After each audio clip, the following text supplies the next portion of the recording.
হরে কৃষ্ণ বন্ধুরা, এক সময়ের কথা, দেবী রাধারানী ভগবান শ্রীকৃষ্ণের সঙ্গে গোলকে বিশ্রাম করছিলেন। তখন রাধারানী শ্রীকৃষ্ণকে বললেন, হে কৃষ্ণা, আজ আমার মনে কিছু প্রশ্নের উদয় হয়েছে, তুমি দয়া করে আমার এই প্রশ্নের সমাধান করো। তখন শ্রীকৃষ্ণ বললেন, হে দেবী রাধা, তোমার মনে যে প্রশ্ন উঠছে তা নিঃসংকোচ হয়ে আমাকে জিজ্ঞাসা করো, তোমার সকল প্রশ্নের উত্তর দেয়া আমার কর্তব্য। তখন রাধারানী বললেন, হে কৃষ্ণা, আমার প্রথম প্রশ্ন হলো, কোন অভিশাপের কারণে মহিলাদের গর্ভবতী হতে হয়, তথা কেবল নারী জাতিকেই কেন গর্ভবতী হতে হয়, আর নারী জাতিকেই এত কষ্ট ভোগ করতে হয়, আমি এটা জানতে চাই। তখন শ্রীকৃষ্ণ বললেন, হে দেবী, তুমি যে প্রশ্ন করেছ তার উত্তর কিছুটা বিচিত্র, কিন্তু আমি তোমাকে এই বিষয়ে একটি গুরুত্বপূর্ণ কথা শোনাতে চাই।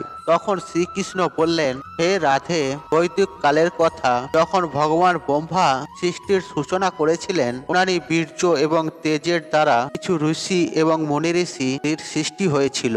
ওনাদের মধ্যে কিছু ঋষিদের দ্বারা দেবতা এবং কিছু ঋষিদের দ্বারা দানবদের জন্ম হয়। এমনই এক ঋষি সত্য যুগে ছিলেন, তিনি মহিলাদেরকে গর্ভবতী হওয়ার অভিশাপ দিয়েছিলেন। আর তখন রাধারানী বিচলিত হয়ে শ্রীকৃষ্ণকে জিজ্ঞাসা করলো, হে কৃষ্ণা, এমন কোন ঋষি ছিলেন তিনি মহিলাদের এমন অভিশাপ দিয়েছিলেন, আর কে ছিল সেই প্রথম স্ত্রী যে এক ঋষির অভিশাপে কারণে গর্ভবতী হয়েছিল? আর শ্রীকৃষ্ণ বললেন, হে দেবী রাধা, আর এই কথার বর্ণন শ্রী বাল্মীকির দ্বারা লেখা রামায়ণের উত্তর খণ্ডে বলা হয়েছে। আর এই কথা অনুসারে ঋষি অগস্ত্য মুনি শ্রী রামকে এই কথা শুনিয়েছিলেন। আর এই কথা ছিল সত্যযুগ কালের। তখন পরম পিতা ব্রহ্মাজির মানস পুত্র ঋষি পুলস্ত সুমেরু পর্বতের উচ্চ শিখরে উপস্থিত হলেন এবং তিনি সেখানে তার দ্বারা একটি নির্মিত আশ্রমে ঘোর তপস্যায় লীন থাকলেন। সেই সময় ঋষিকে অত্যন্ত কঠোর তপস্যা করতে দেখে সেখানে উপস্থিত অন্যান্য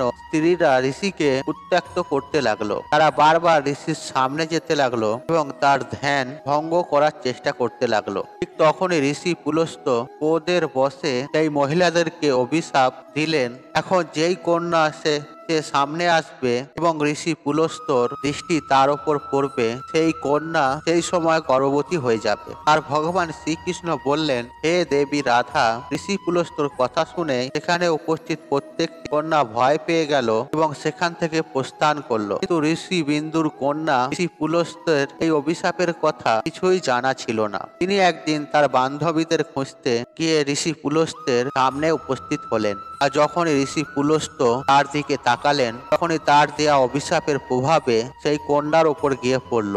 তখনই তার শরীর হলুদ বর্ণের হয়ে গেল এবং সেই কন্যা গর্ভবতী হয়ে গেল। নিজের শরীরে এই রূপ পরিবর্তন দেখে ঋষিকন্যা ভয়ভীত হয়ে গেল এবং নিজের পিতার কাছে চলে গেলেন। নিজের কন্যার এমন অবস্থা দেখে ঋষি ত্রিবিন্দু অত্যন্ত দুঃখিত হলেন। তিনি তার নিজের দিব্য দৃষ্টি দিয়ে সমস্ত কিছুই বুঝতে পারলেন। এরপর তিনি নিজের কন্যাকে নিয়ে ঋষি পুলস্তর আশ্রমে পৌঁছালেন এবং ঋষি পুলস্তকে বললেন, হে মুনীশ্বর, আপনাকে আমরা প্রণাম জানাই। আমার কন্যা অজ্ঞানবশতই আপনার সম্মুখে উপস্থিত হয়েছিল, কিন্তু আপনার অভিশাপের কারণে আজ সে সংসারের প্রথম গর্ভবতী স্ত্রী হয়ে গেছে।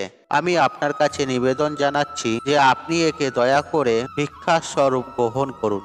আমার কন্যা সর্বগুণ সহ সম্পন্না, কিন্তু অজান্তেই সে আপনার অভিশাপের ভাগীদারী হয়ে গেল, তাই সে সর্বদা আপনারই সেবা করবে। শ্রীকৃষ্ণ রাধারানীকে বললেন, হে রাধারানী, ঋষি ত্রিবিন্দুর আদরপূর্বক অনুগ্রহ তার কন্যা বিন্দুসরার নিষ্পাপতার কারণেই ঋষি পুলস্ত বিন্দুসরাকে গ্রহণ করলেন। এরপর থেকে সেই কন্যা ঋষি পুলস্তর সঙ্গেই থাকতে লাগলো। তিনি সবসময় ঋষির সেবাই করতেন। ঋষি পুলস্ত বিন্দুসরার সেই সেবা ভাবনাতে অত্যন্ত প্রসন্ন হলেন এবং তিনি বিন্দুসরাকে আশীর্বাদ প্রদান করলেন। আর তিনি বিন্দুসরাকে বললেন, হে দেবী, আমি তোমার সেবা ভাবনাতে অত্যন্ত প্রসন্ন হয়েছি। এরই কারণে আমি তোমাকে আমারই মতো পুত্র প্রাপ্তির বরদান দিচ্ছি। সেই সময় তুমি আমার সম্মুখে উপস্থিত হয়েছিলেন, তখন আমি বেদের পাঠ করছিলাম এবং তুমি তখন বেদ গ্রন্থের শ্রবণ করেছিলেন। এরই কারণে তোমার পুত্র বেদের জ্ঞানদাতা বিশ্ব নামে সমস্ত